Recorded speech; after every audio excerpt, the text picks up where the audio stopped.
All right, let's get into one of the biggest, most epic feuds in all of tech. We're talking about a story full of public taunts, catastrophic failure, and, ultimately, some serious corporate revenge. This is the story of the day Amazon finally decided to kill Oracle. And it really all kicked off with Jobs, just like this one. That's Larry Ellison, the, famously outspoken CEO of Oracle. For years, he just loved getting up on a big stage and publicly poking fun at one of his absolute biggest customers, Amazon. He was basically telling the whole world that for all of Amazon's tech genius, they still had to come crawling back to him. And you can bet Jeff Bezos, he absolutely hated it. You have to understand, this was way more than just some friendly competition. This was a deep, billion-dollar feud, and every single one of Ellison's taunts was like throwing gasoline on a fire, turning a simple business relationship into an all-out tech war. Yeah, this really paints the picture, doesn't it? For the longest time, Oracle was the undisputed king, the big bad wolf of the entire database world. Ellison would brag about how much cash Amazon was shoveling their way. But what he didn't realize, or maybe just didn't care about, was that with every single joke, Amazon's resolve to get free got stronger and stronger. A secret plan was already starting to come together. You know, every great story has that one critical turning point. Well, for Amazon, that moment came at the absolute worst possible time, right in the middle of their biggest, most important shopping event of the entire year. So, picture this. It's July 2018. It's Prime Day. This is basically Amazon's Super Bowl, right? Millions of customers, billions of dollars on the line, the company's whole reputation. The system is under an unbelievable amount of pressure, and then it snaps. And it was just this perfect storm, a complete cascade of failure. First, the orders just flood in, right? Pushing the system way past its breaking point.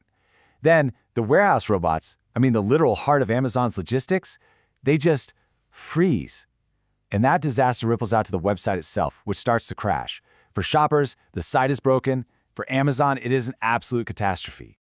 So after the dust settled and they did the post-mortem, the teams traced this massive company-wide meltdown to one single point of failure. And what was it? An Oracle database that just could not handle the scale. The very same technology that their biggest rival loved to brag about had completely failed them on their most important day. For Jeff Bezos, that was it. This was the last straw. The war was officially on. So, in the wake of that Prime Day disaster, a top-secret mission was born inside Amazon. It was called Project Rolling Stone, and its goal?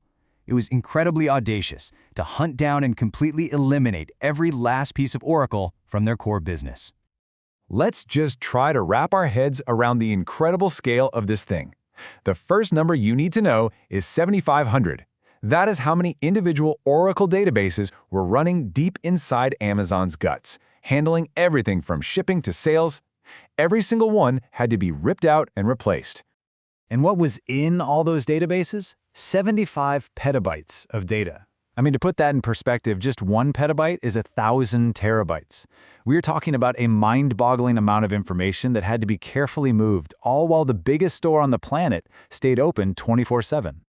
And just so we're all clear, this was not just some big project for Amazon. This was one of the largest, most complex, and riskiest database migrations ever attempted in the entire history of computing. The chance of everything going wrong was huge. But here's the kicker. Amazon wasn't just going to move to some other company. That would have missed the whole point. To really win this war, to truly prove Ellison wrong, they had to build their own weapons from the ground up. And to pull that off, they had to completely reinvent their architecture. They moved from the old way to the new way. So on the left, you've got Oracle's model, the monolith. Think of it like one giant, powerful building, trying to do everything, but it has limits. On the right, you see Amazon's new idea, microservices. Instead of one building, it's like a whole city of smaller, specialized buildings, where each one is designed to do just one job perfectly. That was the secret to unlocking unbelievable scale. And these are the weapons they built for their arsenal. You had DynamoDB, which was made for pure speed and scale. And then there was Aurora, a database created with one, and really only one target in mind, Oracle's main product. Internally they called it the Postgres killer, but let's be real, everyone knew the real target was Oracle. So after years of this non-stop work, of rewriting code, moving petabytes of data, and rolling out their new secret weapons, the final moment of victory was about to arrive. And this is the climax of the whole story. Imagine this. Deep inside an Amazon data center, an engineer is standing at a terminal, and with a single press of a button, The very, very last Oracle server running Amazon's main business gets shut down forever. The mission was finally complete. And the reaction was just instantaneous. You can imagine, right? Cheers just erupted from all the teams who had poured years of their lives into Project Rolling Stone. This was so much more than a technical project. It was a huge symbolic victory. They had actually done what so many people thought was impossible. So what's the big lesson from all this? Well, first off, even the biggest giants can fall. This project really marked a turning point in the history of databases, a huge shift away from those old, clunky monoliths towards these new, flexible, cloud-native systems. But most importantly for them, Amazon proved to the entire world, and especially to Larry Ellison, that their own databases were in fact more than good enough.